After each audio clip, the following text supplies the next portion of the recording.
पहला, वो सदैव परहित में ही रत होता है, स्वसुख वांछा उसमें नहीं होती, उसका मन और इंद्रियां उसके अधीन होती हैं।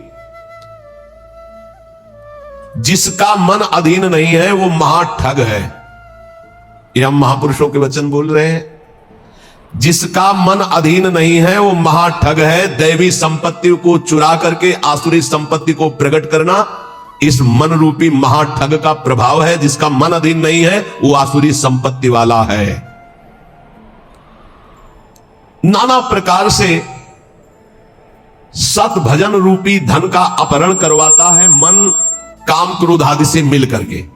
इसलिए जो भक्त होता है सबसे पहले इस महाठग को अपने अधीन करता है, मन को। उसकी हर बात का अनादर करके सदगुरु की बात से इस मन को वश में किया जाता है, मन की बात का अनादर करके।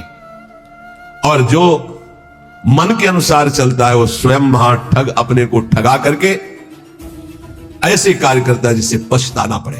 तो भक्त का पहला लक्षण है मन विजयी, स्वसुख वांछा का त्यागी, पहला लक्षण है इसमें जो वर्णन कर रहे हैं। दूसरा है भक्त मृत्यु विजयी होता है।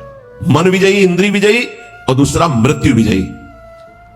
वो हर समय सच्चिदानंद भगवान के चिंतन में इतना निमग्न रहता है कि उसके अंदर से मृत्यु का भय खत्म हो जाता है, मरने का भय खत्म हो जाता है।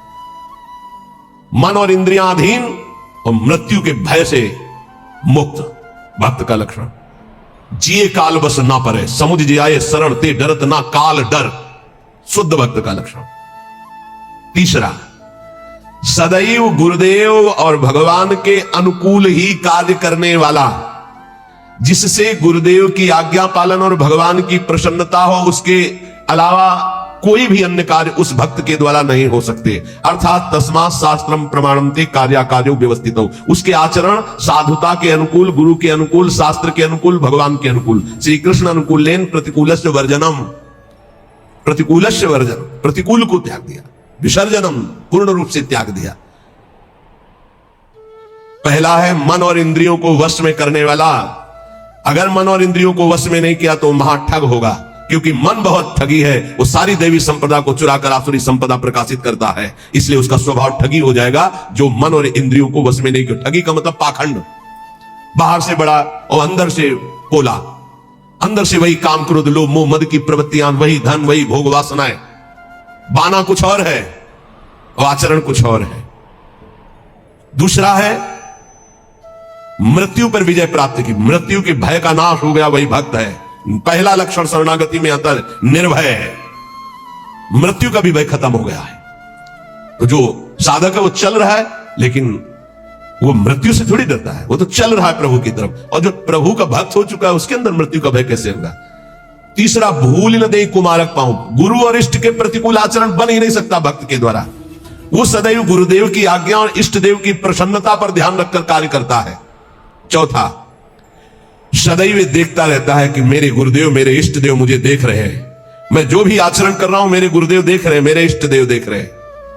एक शिष्य बनने के लिए दो लोग गए, गुरु ने दोनों को तरबूजे दिए, कहा एक तुम जाओ ऐसी जगह से अमनिया करो जहां कोई देख ना रहा हो, ऐसी जगह जाके काटो जहां कोई देख ना रहा हो।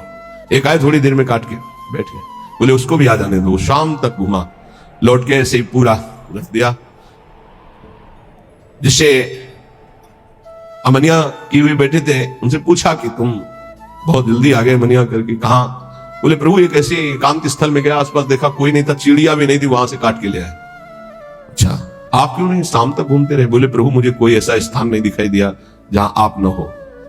आपने कहा था कोई न हो, तो मुझे कोई ऐसा स्थान नहीं दिखाई दिया, क्योंकि अखंड मंडलाकारम व्याप्तम चराचरम, आप चराचर में व्याप्त मेरे गुरुदेव हैं, मेरे गुरुदेव देख रहे हैं। इसलिए आपने कहा था कोई ना देख रहा हो, तो प्रभु हर समय आप मुझे दिखाई दे रहे थे, इसलिए मैंने कहा। जो काट लिए थे उनसे कहा तुम तरबूज पाओ और निकल लो, तुम्हारी दीक्षा नहीं होगी। और जो नहीं काटे थे उनसे कहा तुम दीक्षा के अधिकारी हो। ये चौथा, जो हर समय ये देख रहा है कि मेरे गुरुदेव मुझे देख रहे हैं, मेरे इष्ट देव मुझे देख रहे हैं, मैं जो भी आचरण कर रहा हूं मेरे गुरुदेव देख रहे हैं। पांचवा, ये भक्त का लक्षण, अपने परिवार से तनिक भी मोह ना होना। भगवत, चाहे गृहस्थ हो चाहे विरक्त, भगवत भाव होना, मोह न होना, मोह गए बिनु राम पद होई न दृढ़ अनुराग। भगवान की ही तरफ हर वृत्ति, सब में भगवत भाव, मोह किसी से नहीं। और छठवां, महान दुख विपत्ति को आदर पूर्वक मुस्कुरा कर सहना। समझ में आ रहा? ये है भक्त के लक्षण। महान दुख, जो गुरु भक्त होता है उसमें दया, नम्रता, साधुओं से प्रेम, दंभ शून्यता, असंगता, निष्कामता, तीव्र वैराग्य, शांति, एकांतवास, केवल भगवान से संबंध, ये 10 बातें जागृत हो जाती हैं जो ये गुरु की शरणागति लेकर के आराधना करता है। सज्जन, साधुजन, भक्तजन उसे ही कहते हैं जो किसी भी माता बहन में काम भाव न देखे, जो किसी से धन लेने की चाह न करे, जो दूसरे के दुख को देखकर स्वयं दुखी हो जाए, और जो हर समय ईश्वर को अपने सामने रखता है, उसे कहते हैं साधु। उसे साधु कहते हैं, चाहे वो गृहस्थ हो चाहे विरक्त हो। फिर किसी भी स्त्री की तरफ काम भाव न करना, दूसरे के धन लेने की भावना का त्याग करना, दूसरे को दुखी देखकर स्वयं दुखी हो जाना, और हर समय ईश्वर के सानिध्य का अनुभव करना। सर्वत्र भगवान है तो यहां भी भगवान है, सबके भगवान है तो मेरे भी भगवान है, सब समय भगवान है तो इस समय भी भगवान है, सबको देख रहे हैं तो मेरे को भी देख रहे हैं। श्री भगवान का अखंड स्मरण, सब में समता का व्यवहार, संतों में विशेष भाव, नम्रता और प्राणी मात्र में भगवत भाव, ये स्वाभाविक भक्त के अंदर आने लगते हैं।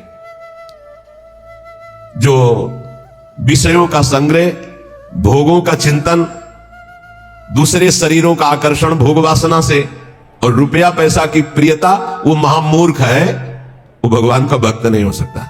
महामूर्ख इसलिए कि मूर्ख उसे कहते हैं जो कबाड़ बटोरता है, बुद्धिमान उसे कहते हैं जो कीमती वस्तु लेता है। कीमती वस्तु हरि नाम है, भगवान को छोड़कर कबाड़ बटोर रहा है। भेष बहुत अच्छे व्यापारी का है और कबाड़ बटोर रहा है। भेषधारी हरि के उर्शाल है, भगवत ऋषि जी ने कहा। जब तुम्हारे सामने धर्म और भजन की बात आवे तो उसे कल के लिए मत टालिए, तुरंत उसे स्वीकार कीजिए। और जब पाप की बात आवे तो तुरंत कल के लिए टाल दीजिए, उसको लंबा टाल दीजिए। शायद अभी बुद्धि ठीक नहीं है, उसको लंबा टाल दीजिए। लेकिन धर्म और भजन और सेवा की बात जब आवे तो उसे कल के लिए मत टालिए। अभी काल करे सो आज कर, आज करे सो आप पल के में परले होएगी, बहुर करेगो कब। भोजन की चिंता का तनिक भी भाव भक्त के हृदय में नहीं होता, भोजन कहां मिलेगा। दूसरा, अर्थ की व्यवस्था से जीवन यापन करने का स्वभाव भक्त का नहीं होता। तीसरा, भयानक रोग आने पर मस्ती में कोई फर्क ना पड़े। चौथा, कोई भी संग ना दे तो भी असंग भाव में नित्य मगन रहे। ये भक्तों के लक्षण वर्णन हो रहे हैं। भोजन की चिंता का त्याग, धन की व्यवस्था से जीने की भावना का त्याग, भारी रोग की स्थिति में मस्ती में कोई फर्क ना आवे, भक्त का लक्षण। और किसी के भी संग में उसकी कोई रुचि नहीं है, असंगता का उसको सुख है। जब हम नए नए संत वेश में थे तो श्री स्वामी ओंकारानंद सरस्वती जी महाराज नजफगढ़, बहुत बड़े महापुरुष थे, उनके दर्शन करने गए तो उन्होंने कहा, अच्छा बेटा संत बन गए हो। पहले से वो कृपा करके घर जाया करते थे, बहुत से संत भगवान जाते थे, तो बहुत अच्छा बहुत अच्छा। देखो बेटा संतों का जीवन, आज उसे लिखा पाया यहां, वहां तो उसने समझाया था तो समझ गए। जो संतों में लक्षण, तो वो श्वान के 10 लक्षण महान संतों में पाए जाते हैं, ये लिखी है इसमें बात। और वो बात हमको बचपन में बताई थी, इसीलिए जो आप लोग सुनते हैं सब संतों की जूठन है, महापुरुषों के अनुभव है, जो छाती का अनुभव सब मिलाकर तभी आपको जो कुछ भी वो तभी अनुभव में आता है।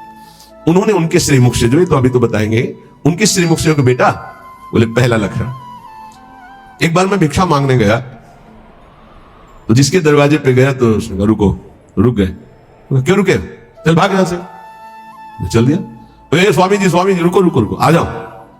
फिर गए। बोले 7 बार बेटा उसने दबकाया, 7 बार भगाया, 7 बार मैं वापस गया, 8वीं बार उसने भिक्षा दी। ठीक बोले, कुत्ते का ऐसा ही स्वभाव होता है। ऐसे करके रोटी डालो, डंडा मारो, फिर कुछ करो, फिर आ जाए। उसको माना अपमान का किंचन मात्र ध्यान नहीं रहता। ऐसे ही महान संतों का स्वभाव होता है। एक स्वभाव कि आप ऐसे करो, फिर तो एक बार देखेगा, फिर लौट के आएगा, फिर आप डंडा हुआ, फिर दबका दो, फिर वो जय बार करोगे तय बार वापस। उसे मान अपमान का बोध नहीं होता। श्वान के ये 10 लक्षण महान संतों में पाए जाते हैं। वो अपनी भूख मिटाने के लिए मान अपमान का ध्यान नहीं करता भिक्षान्न के द्वारा। इसमें केवल इतना संकेत विस्तृत से उन्होंने बताया था।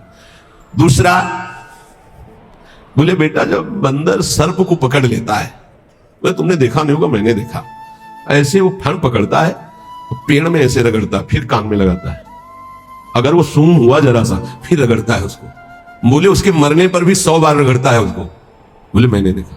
बोले दूसरा लक्षण संत का है कि वो अपने मन को ऐसे रगड़े जैसे बंदर सांप को रगड़ के मारता, मारने के बाद भी 100 बार रगड़ता है। मरे हुए मन में ही भगवदानंद की उत्पत्ति होती है। पुराने संतों के जो वचन है वो बहुत गूढ़ होते हैं, उनका अर्थ पूरे जीवन भर निकलता रहता है। मन को जिसने मार लिया वही महात्मा, मन को जिसने चेला बना लिया वही जगत गुरु, मन को जिसने परमात्मा स्वरूप कर लिया वही जीवन मुक्त महापुरुष हो गया। सारा खेल इस मन के ऊपर है। तो कह रहे पहला कि भूख मिटाने के लिए माना अपमान का बोध न रखना, जो भी बताया। दूसरा, जैसे श्वान का कोई पर्सनल घर नहीं होता है, पर्सनल घर दरवाजे पे भी पड़ा रहता है। अच्छा, जहां मिला वहां पा लिया, दरवाजे पे पड़ा है। बोले जो भगवदा अनुरागी विरक्त होते हैं उनका निज ग्रह नहीं होता, वो भगवत ग्रह में वास करते हैं। भगवान जहां वास दे दिए, या भगवान के मंदिर या भगवान के धामों में, या फिर घर के अंदर नहीं वास करेंगे। ध्यान रखना, हमने देखा है कि बहुत से बड़े बड़े महात्मा जन आए, कभी घर में वास करने की बात नहीं, बाहर खपरेला था उसके नीचे, या स्कूल सामने था वहां, या किसी देवालय में, कभी घर में शयन करने की नहीं।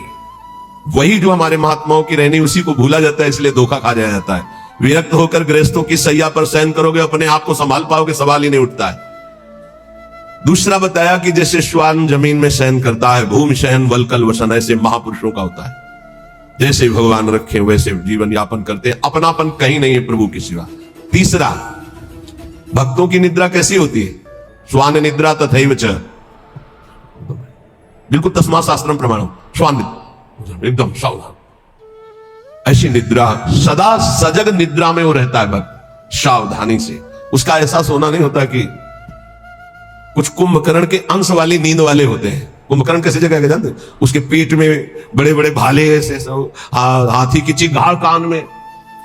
जब भूख लगे, भोजन की खुशबू गई, तब कुछ असर आया उसको कि वैसे ही जब 11-12 बजे भूख का, तब भले नींद खुले, नहीं तो ऐसे ऐसे महापुरुष हैं कि निद्रा समाधि स्थिति 10-10 बजे तक सोते हैं। हमें लगता है कि अगर परसेंट जोड़ा जाए तो 80% ऐसे सोते हैं। 20% होंगे पूरे देश में जो जगते होंगे 4 बजे 3 बजे और अपनी साधना भजन में, नहीं तो प्राय ऐसे 2 बजे तक मस्ती की और फिर सो गए, 11 बजे तक सो रहे, और भगवान सूर्य उनकी आयु, श्री, कीर्ति यह सबका अपहरण कर रहे हैं, उनको पता नहीं।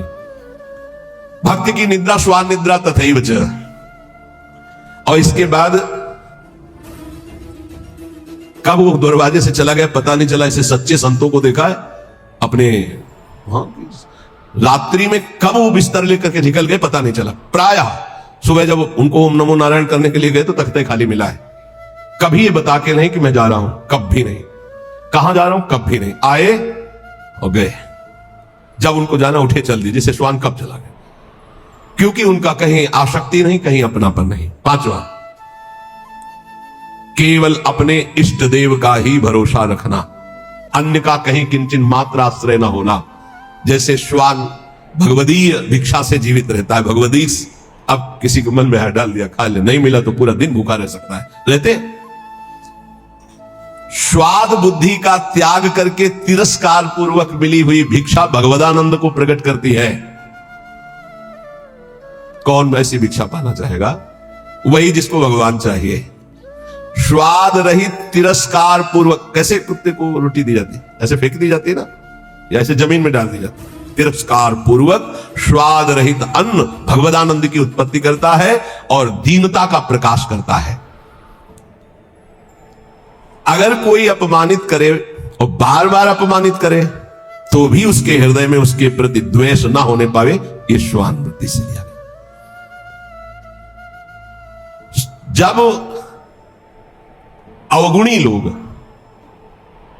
तपस्वियों को, साधुओं को निंदा या अपमान या पिटाई करते हैं तो उनकी ओर पलट कर रोष भरी दृष्टि से कभी ना देखना। बहुत मारा तो रोते हुए चल दिया, बस लौट कर नहीं देखा।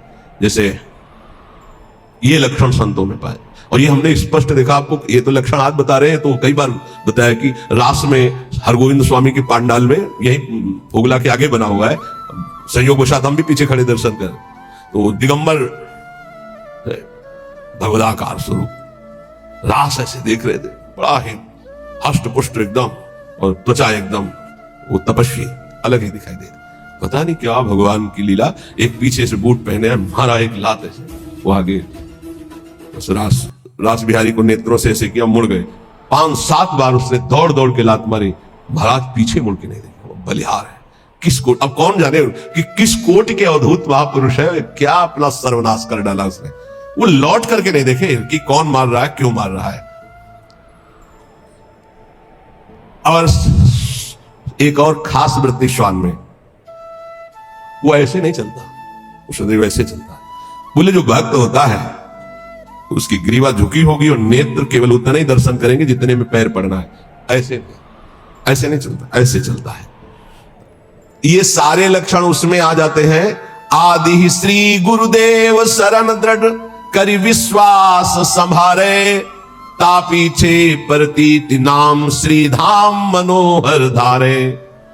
सबसे पहले जो गुरुदेव की शरण होकर उनकी आज्ञा पर चल पड़ा, और विश्वास जो गुरुदेव ने नाम दिया, मंत्र दिया उस पर, तो गदगद बानी पुलक तन नयन नीर मन पीर, नाम रटत ऐसी दशा होत मिलत यदुबीर। जब गुरुदेव की कृपा से, जो गुरुदेव प्रदत्त नाम में बड़ी महिमा है, जो ही नाम जब गुरुदेव के अनुसार होता है, मनमानी नहीं, मनमानी आचरण नहीं, तो बोले गदगद कंठ हो जाता है, आवाज नहीं निकलती सही ढंग से, नेत्रों से अश्रु बहने लगते। जब नाम रटते हुए ऐसी दशा हो तो जान लो प्रभु के मिलने का समय आ गया है। नवधा दशधा परा रस रूपा भक्ति विचित्र, विविध भाव अनुराग सुख नामाधीन सुमित्र। गुरु जी ने जो नाम मंत्र दिया उसी से नवधा भक्ति पूर्ण हो जाएगी, दशधा प्रेम प्रकट हो जाएगी, परा सर्वत्र भगवत तत्व का बोध हो जाएगा, और रस रूपा प्रियालाल की लीला में प्रवेश हो जाएगा। उसी से सब हो जाएगा। तुम पकड़ो गुरु जी के प्रदत्त जो नाम है, मंत्र है। विविध भाव अनुराग सुख नामाधीन सुमित्र, ऐ सुंदर मित्र मेरी सलाह मान ले। गुरुदेव प्रदत्त नाम से नवधा दशधा परा रस रूपा भक्ति विचित्र, और विविध भाव अनुराग सुख नामाधीन सुमित्र। जो गुरु प्रदत्त नाम है वो नवधा भक्ति पूर्ण कर देगा, वो तुम्हारे हृदय में दशधा प्रेम प्रकट कर देगा, परा तत्वबोध प्रकट कर देगा, रस रूपा लीला प्रवेश करा देगा, विविध भावों के द्वारा आराध्य देव की सेवा, ये सब नाम से प्राप्त हो जाता है। जौलो रग रग से नहीं सुधन नाम निज सार, निकषत परम प्रकाश में मधुर मोहब्बत यार। हे मित्र, जब तक तुम्हारे रोम रोम में नाम की धड़कन नहीं समा जाएगी, तब तक ये मोहब्बत नहीं होगी प्रभु से, प्यार नहीं होगा प्रभु से। इसलिए रटिलो मन मन लीन सहित श्री नाम ही तोलो। सब कलम से एक भक्त ने प्रश्न किया कि दिन दुना रात चौगुना भक्ति बढ़े, ऐसा साधन बताइए। एक ही ऐसा साधन है, मन मन से, बस नाम मन मन से। अगर दिन दुना रात चौगुना भक्ति न बढ़े तो आप हमसे बताइएगा। ये सब बाहरी सेवाओं का, बाहरी कार्यों का फल है कि आपका अंदर का चिंतन तेल धारावत इष्ट देव में हो जाए। ये पूरे जीवन के लक्ष्य की बात कह रहा हूं।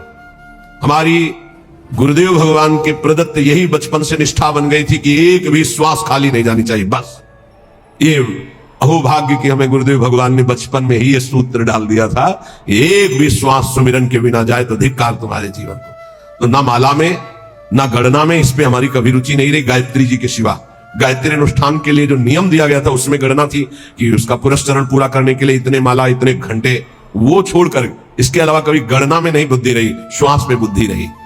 बोले जब मन और मन, मन और मन, दो मन है, एक है जो असत मार्ग में जाता है और एक है जो सत मार्ग में। वही मन जलता है कि मैंने ऐसे क्यों किया, और वही मन करवाता है। तो मन मन दोनों, हमारा जो असत मार्ग का मन, सत मार्ग का मन, जब दोनों एक होकर केवल मन नामाकार हो जाए, दो मन से सौदा होता है। कर लूं क्या यार, ये करना सही रहेगा कि नहीं रहेगा, नहीं सही रहेगा, नहीं यार कर लेते हैं। ऐसे प्रत्येक कर्म जो होते हैं संकल्प विकल्प करके, संकल्प विकल्प खत्म, एक निश्चय पक्का बुद्धि का कि नाम ही सर्वोपरि है। अब वो मन मन में निरंतर नाम रट रहा है। तो बोले फिर जो आनंद प्रकट होता है, वो आनंद एक बार प्रकट होता है, फिर कभी नष्ट नहीं होता, वो बढ़ता रहता है। वो बड़े बड़भागी जन हैं जो इस नाम में अपनी रुचि कर पाते हैं। पर जो अशुद्ध भोजन पाते हैं, चोरी करते हैं, मस्खरी करते हैं और पर नारी पर शरीर स्पर्श करते हैं काम भोग के लिए, और वो चाहते हैं कि हम भजन कर ले या भक्त रूप रख के निर्वाह कर ले, तो बोले वो पाखंड है, वो दंभ है, नहीं भजन नहीं। फिर देख लीजिए, जो अच्छा भोजन करना चाहते हैं, जो हंसी मस्खरी मजाक में समय व्यतीत करते हैं, जो पराई नारी पराये तन को काम भाव से स्पर्श करते हैं और चाहते हैं कि मैं दीदार करूं प्रभु का, भजन करूं प्रभु का, भक्त वेशधार, बोले दंभ है, वो पाखंड है। इसलिए इन बातों का सुधार हमारे जीवन में रहे। जवान का चटोरापन छोड़ दिया जाए। बहुत ही खा लिया यार, कितना खाओगे, आज ये कल वो कल वो। तुम्हारी इच्छा नहीं होनी चाहिए, इच्छा रहित भोजन करो। देखो ये बात बैठा लीजिए, बहुत जरूरी है। इच्छा रहित, इच्छा क्या है तुमसे खुद पूछा जाए तो तुम्हारे हृदय में ढूंढने पर इच्छा ना निकले आज क्या बनाना चाहिए, तो आपके हृदय में ही नहीं आना चाहिए कि क्या बनाना चाहिए, ये नहीं होना चाहिए। तो ये चटूरापन गया, मस्खरी हंसी मजाक है। नारायण हरि भजन में पांचों सुहात, विषय भोग, निद्रा, हंसी, जगत प्रीति, बहुबात। कुछ साधकों का स्वभाव होता है चुटकी लेना, मजाक करना, विनोद करना। हमें लगता है सुधार करना चाहिए। उदासीन गंभीर स्वभाव, किसी भी शरीर को काम भाव से स्पर्श न करे। देखो अलग अलग होता है, अंदर का भाव होता है, बच्चों को, बच्चियों को, या किसी भी शरीर को। अगर आपको शुद्ध भजन में चलना है तो एक, फिर हम वहीं आ गए मोबाइल में। कल एक बच्चा बहुत विकल होकर रो के सभा में कह रहा था ऐसे, उनका नाम जप करो बच्चा इससे ठीक हो जाए। बोले कुछ नहीं रह गया उपाय, गुस्सा आ रही थी तुम्हारे ऊपर। बताएं तुम्हें क्या उपाय नहीं रह गया? तुम गंदी बातें देखते हो ना मोबाइल में? बोले जी। गंदी क्रिया करते हो ना? जी। अगर आप, यहां तो शास्त्र में लिखा है स्पर्श मत कीजिए काम भाव से किसी भी शरीर को, चाहे पुरुष पुरुष शरीर हो, चाहे स्त्री शरीर, चाहे बच्चा, किसी को भी। वैसे तो ऐसे क्यों स्पर्श करो किसी को? पर अगर कभी तो किसी को उठाने के लिए, गिराने के लिए क्यों स्पर्श करो काम भाव से? अगर आप मोबाइल रखते हो तो भैया बचना, बहुत खतरनाक है और बहुत अच्छा है, दोनों बात। अच्छा है कि सत्संग सुन के आप सुधार कर सकते हो। बुरा इतना है कि सबसे ज्यादा खतरनाक ये है, नवीन नवीन अवस्था में जिस प्रपंच से बचने के लिए हम एकांत सेवन करते हैं, उसी एकांत में सिटकिनी बंद करके, ये मोबाइल से जो आजकल देखने का गलत, ये बहुत बड़ा संस्कारहीनता पैदा करता है। ए भाई, अगर आपको कोई ज्यादा आवश्यक हो तो वो इतना बड़ा मोबाइल नहीं आता, वो 2000 वाला वो रखो, उसमें वो शीशा नहीं होता वो देखने वाला, जिसमें वो आप चित्र वित्र देख सके। हमें लगता है साधकों के लिए बढ़िया है। और सुनने के लिए वो ऐसे इतने इतने आते हैं गोले गोले से, उनमें ऐसे चिप लगा दो, अपना बोलते रहेंगे सत्संग। 350 घंटे का सत्संग, कितना सुनोगे? 1 घंटे के सत्संग में भगवत प्राप्ति हो जाएगी अगर आचरण में उतार ले तो। उसको रखना जरूरी है। इतने इतने बड़े बच्चे ज्यादा पसंद करते हैं उसको, नौजवान ज्यादा पसंद करते हैं। क्यों? थोड़ा उसमें इज्जत भी बनती है ना, वो बड़ा वाला। हमें लगता है बच्चों भाई हाथ जोड़ के प्रार्थना करते हैं, इस मोबाइल से बड़ा सद्गुण भी है और इससे बड़ा दुर्गुण, और ये दुर्गुण आ गया तो ब्रह्मा भी नहीं बचा सकते, क्योंकि रचा ही उन्होंने कलयुग में इसीलिए कि जल्दी कलयुग में भगवत प्राप्ति हो जाती है। तो उन्होंने विचार किया, जैसे जिस समय सृष्टि रची तो सनक सनंदन सनातन सनत कुमार प्रकट होते ही बोले बेटा सृष्टि कार्य, बोले हरि शरणम, लंगोटी भी नहीं लगाई, दिगंबरे निकल पड़े। ब्रह्मा जी ने दूसरी सृष्टि प्रकट की, मरीचाद ऋषि बोले पिताजी आज्ञा कीजिए, बोले सृष्टि रचना, बोले संभव नहीं, भजन। ब्रह्मा जी ने कहा कुछ और विचार करना पड़ेगा। तब अपने बाएं अंग से सत रूपा जी और दाहिने अंग से मनु जी, वहीं से परस्पर आकर्षण स्त्री पुरुष का। फिर जो तो ये रचना ऐसी रची है शरीरों की कि भजन में रुचि ना होकर सृष्टि की तरफ हमारी रुचि जाए। तो प्रार्थना है, यदि थोड़ा भी सतमार्ग में चलने की इच्छा हो, तो गृहस्थ हो या विरक्त हो, नौजवान हो या बूढ़े हो, ये जो इसमें लिखी है बात, इसको बचाने के लिए बहुत जरूरी है। इतना शासन अपने ऊपर कर लो, या तो कि मोबाइल से गलत चीज नहीं देखोगे। देखो जितने लोग यहां बैठे हो, हमें लगता है नहीं देखते होगे, और अगर कोई भूल से देखता हो तो आज कसम खाओ कि कभी गंदी बात मोबाइल से नहीं देखेंगे। जिनके कान में सत्संग पड़े बाहर भी, तो मान लो कि तुम वृंदावन में बैठे हो, कसम खा रहे हो वृंदावन में कि आज से मैं मोबाइल से गंदी बात नहीं देखूंगा, हो गई बात। सब कोई जो नहीं, वैसे हमें 100% विश्वास है कि यहां जो बैठे काय को देखेंगे, लेकिन कुछ परसेंट ऐसा हो सकता है। आज से कसम है जितने यहां बैठे हैं जो नहीं देखते हैं उनको राधे राधे प्रणाम, बढ़िया बात है, आप बहुत अच्छे हो। और जो देखते हैं, श्री जी जानती है, आज से कसम है उनको जो आज से गंदी बात देखें। जो बाहर सुने या तो सुने, यहीं से बंद कर देना, स्विच ऑफ कर देना। अगर तुम्हारे कान में शब्द पड़े हो, अगर सुन लिया पूरा तो तुम्हें भी कसम है तुम गंदी बात नहीं देखोगे मोबाइल में, जहां तक बाहर चली जाए बात। क्योंकि बहुत हमारे नवीन पीढ़ी को नाश करने के लिए ब्रह्मा जी के द्वारा ऐसी बुद्धि दे दी गई कि ऐसा यंत्र रचा गया। और बहुत धन्यवाद है मोबाइल रचना को कि विदेश में भी बैठे हुए वृंदावन में क्या सत्संग हो रहा है वो सुन रहे हैं। तो जड़ चेतन गुण दोष में विश्व कीन करतार, संत हंस गुण गाए पे परिहरिवार विकार। जितना भजन करो भगवान को अर्पित कर दो, भगवान की बैंक में जमा कर दो। बहुत सावधानी से एक एक मिनट कर्म करो। संसार का सब कार्य करते हुए, अहरनिश नाम जप करते हुए दूसरों के सुख का ख्याल रखो, अपने सुख का ख्याल छोड़ दो। आलस्य, प्रमाद, ये बहुत बड़े शत्रु हैं मानव जीवन के। किसी काम में आलस्य मत करो। ना करने योग्य कार्य को बहुत लंबा टालो, करने योग्य कार्य को तत्काल करो। जब तक तुम्हारे ऊपर भयानक रोग और दुख नहीं आ जाता तब तक मृत्यु से बचने का उपाय कर लो, नाम जप। अगर दुख आ चुका है तो फिर शरणागत हो जाओ अंदर से, तो भगवान भजन प्रारंभ करवा देंगे। कभी आमदनी की भावना भजन करने वाले में ना आने पावे। कितना आया अमुक प्रोग्राम के बाद, आमदनी की भावना ना आने पावे। कम बोलो, कम खाओ, कम सो, अधिक नाम जप करो, सत्संग करो, एकांतवास करो और अपने जीवन धन प्रभु का दृढ़ भरोसा रखो कि इसी जन्म में भगवत प्राप्ति हो जाएगी। ने सुनाई ये कब होता है? डरना मत, मुझे भगवान चाहिए, मुझे भगवान चाहिए। क्यों? ये भगवान चाहने वालों के साथ ऐसा क्यों होता है? क्योंकि ये भगवान ही सब रूपों में है। वो कहते हैं मेरे इन रूपों को तो तुम्हें पसंद, आओ मेरे सच्चिदानंद रूप में आओ। तो सबकी ममता ताग बटोरी तुम नहीं कर सकते, वो बटोर लेते, आओ मेरे सिवा रह नहीं गया कोई। ये कृपा होती है।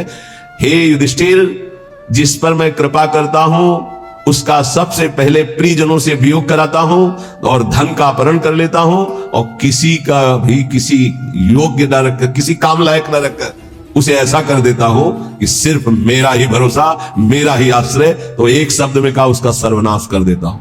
आओ होली खेलो। सर्वनाश की होली खेलना हो तो श्री कृष्ण से प्यार करना। डर गए ना? डरना मत। सर्वनाश का मतलब है तुम्हारी मृत्यु का नाश, तुम्हारे काम, क्रोध, लोभ, मोह, मद, मत्सर, हर विकार का नाश। और सच्चिदानंद स्थिति में ऐसा नहीं है कि सबके धन का अपहरण कर। अम्बरीश जी चक्रवर्ती सम्राट, दशरथ जी चक्रवर्ती सम्राट, वृषभानु जी, नंद बाबा, बड़े बड़े महाभागवती हैं जिनके आंगन में भगवान घुटने केवल खेल रहे। कभी कभी भक्तों की अनेक जन्मों के संस्कार को भस्म करते हुए माया समेट लेते हैं। यही माया है, मैं और मोर तोड़ते माया। तो यहां कह रहे हैं जो अपनी वस्तु मानकर दान करता है उसे करोड़ गुना बढ़, ये अच्छा लगता है, ये अच्छा लगता है। एक देव करोड़ भजाओ। और दूसरा है आपकी वस्तु आपको समर्पित, तो सीधे आपको प्राप्त करेगा प्रभु को। अनंत काल तक के लिए महान वैभव संपन्न, सुख संपन्न प्रभु के समीप, जो हमारे प्रीतम है, जिनके हम अंश है, वास्तविक जो हमारे संबंधी है। ये तो सब संबंध का नाटक है, वास्तविक सत्य संबंध हमारा प्रभु से है। तो श्रीपाद कह बहुत सुंदर उपाय बता रहे। साधु सकनों से, यदि तुम ऐसा कर सको, संपूर्ण संसार स्वाप्नी के इसका त्याग कर प्रिया प्रीतम का ध्यान करो। बोले बड़ा कठिन, कैसे करूं? बोले आओ वृंदावन रसिकों का संग करो, तन नाम जप, उनका नाम जप करो, नाम कीर्तन करो, लीला कथा सुनो, तुम्हारी प्रीति हो जाएगी प्रिया प्रीतम में। बोले बहुत कठिन है, इसमें भी मन नहीं लगता। तो फिर ऐसा करो, जो वृंदावन वासी विरक्त जन उनको भोजन कराओ, उनके वस्त्र की व्यवस्था करो, उनके वास की व्यवस्था करो, उनके वास की सुविधा दो। वस्तु कोटि गुणम श्रुतम सुकृतम वासोन्न वासादि भी, वस्त्र और वास आदि की व्यवस्था, भोजन भोजनाच्छादन की व्यवस्था। तो बोले वास ही तू स्वयं ही तरती, वो स्वयं तर जाएगा। और दो तवस यत् तारेत, और दो को तार देगा, आगे की पीढ़ी और पीछे की पीढ़ी, उनको भी तार देगा। प्रेमानंद रसात्म धामनि परे वृंदावने वासको त्वाश्चर्याम वृषभानुजा प्रियरतिम प्राप्नोत्यनायासतः। अनायास उसे प्रिया प्रीतम के चरणों में प्रीति प्राप्त हो जाएगी, जो वृंदावन वासियों से प्रीति करते हैं। पूज्य श्री मथुरा दास जी के वचन, बहुत बड़े महापुरुष थे।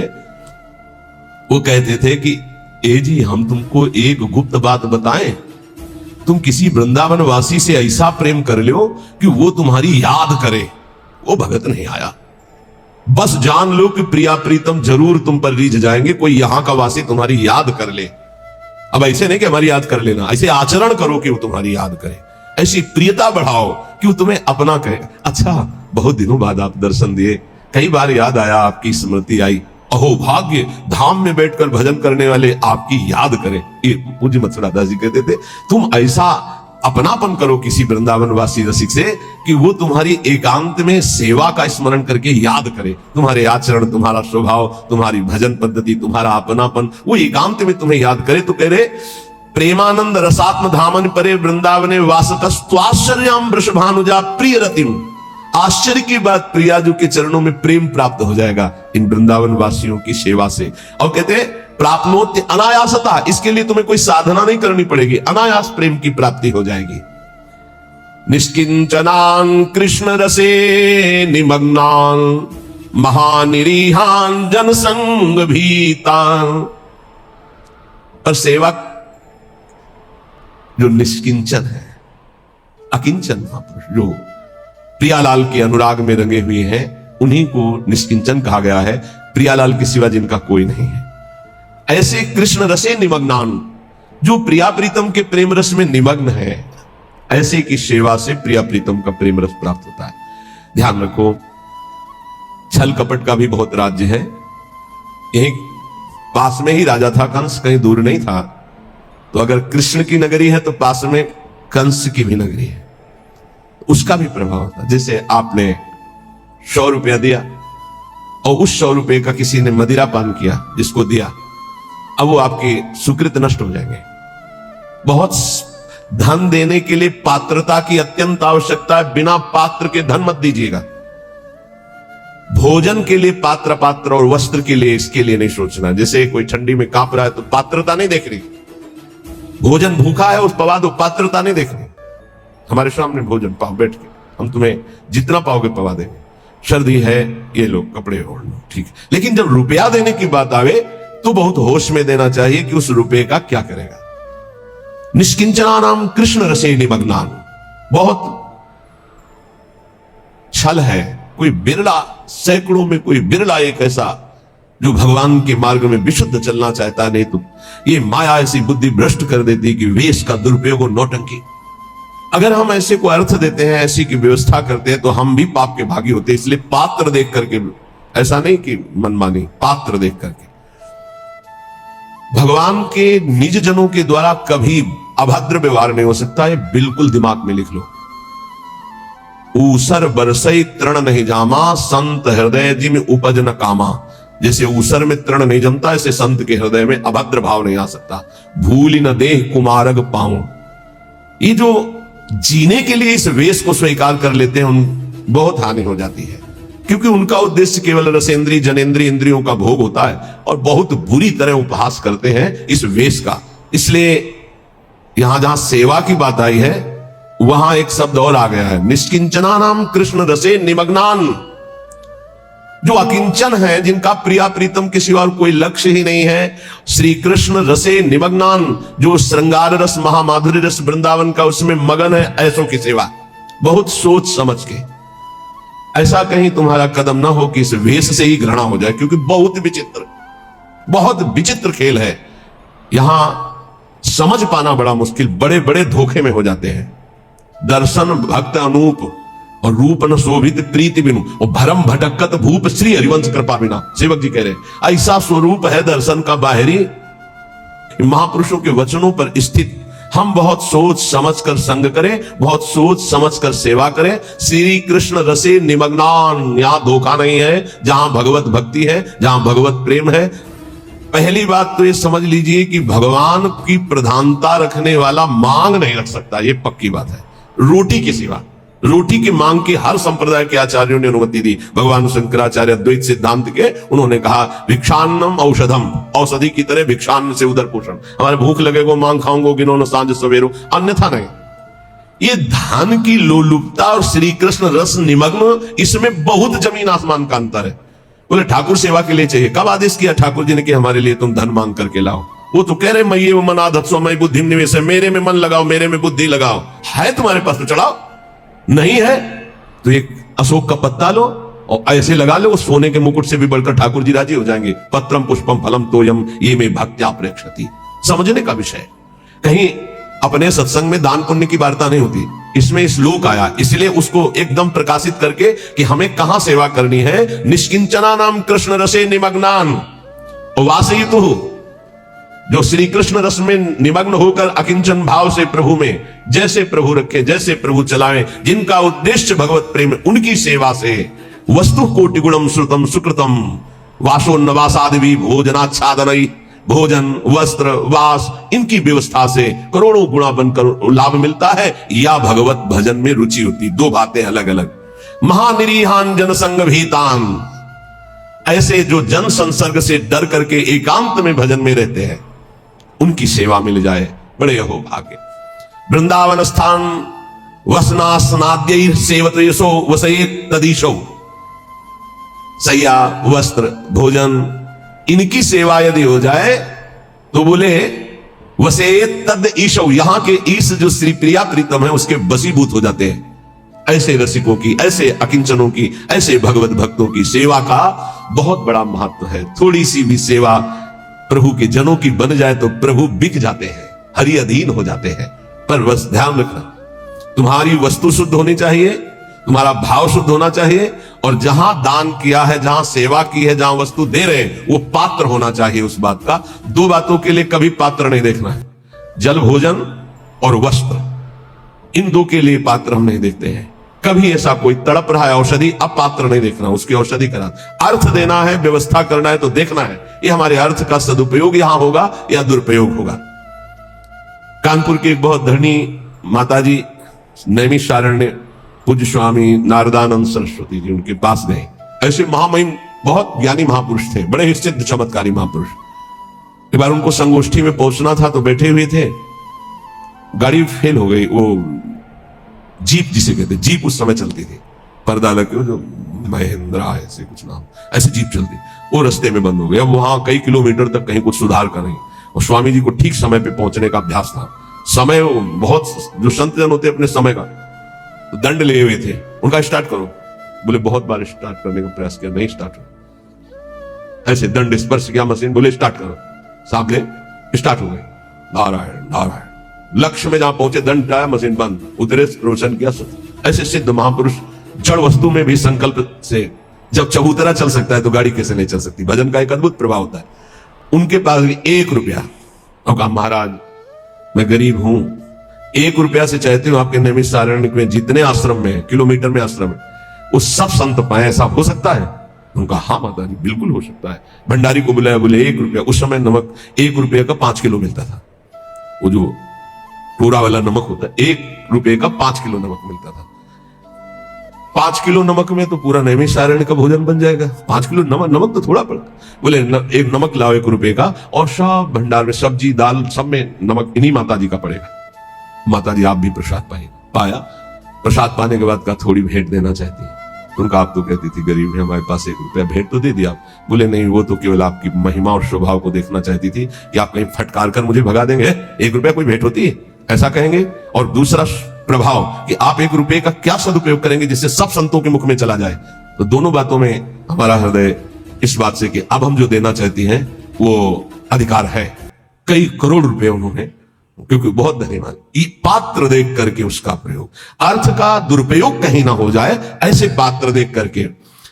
अगर हम वृंदावन स्थान वसना सनाद्यैर यह सेवतेशौ वसयेत तदीशौ, यदि ऐसे निष्किंचन श्री कृष्ण रस निमग्न एकांत सेवन करने वाले महात्माओं की सेवा करते, वस्त्र भोजन शय्या वास आदि की, तो कह रहे प्रिया प्रीतम को वो वशीभूत कर लेता है। ये इस श्लोक के अनुसार है।